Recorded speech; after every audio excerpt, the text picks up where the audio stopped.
Hi, good evening everyone. I am Jasmine Valdez and this is our daily devotion.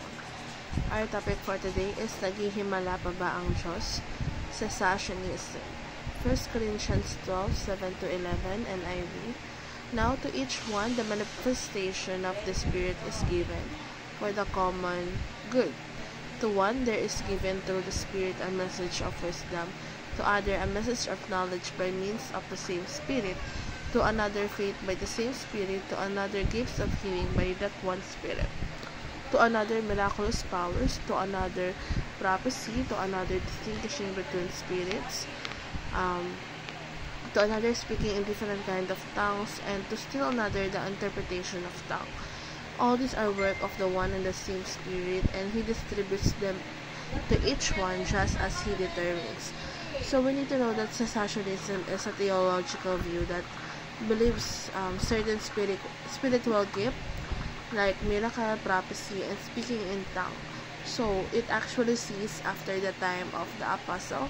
So yung view na to, ina-emphasize na ito yung kahalagahan ng pagre-rely on the Bible as the primary source of spiritual guidance and being cautious of modern day claims of these gifts. So, we need to know na yung passage o yung verse doon, it describes spiritual gift given by the Holy Spirit for the common good, while yung cessationists, they acknowledge the existence of those gifts in early church. So, naniniwala sila na yung purpose nito is to establish the Christian faith and that they are no longer necessary.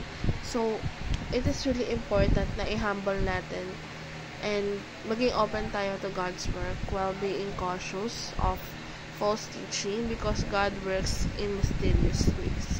So, we should be open to the possibility of miracles and spiritual experiences while we are recognizing that not every claim of such events is genuine.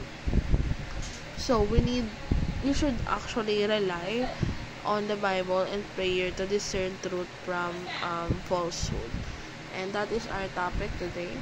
Naghihimala pa ba ang Diyos? Cessationism. Have a good day and bye for now.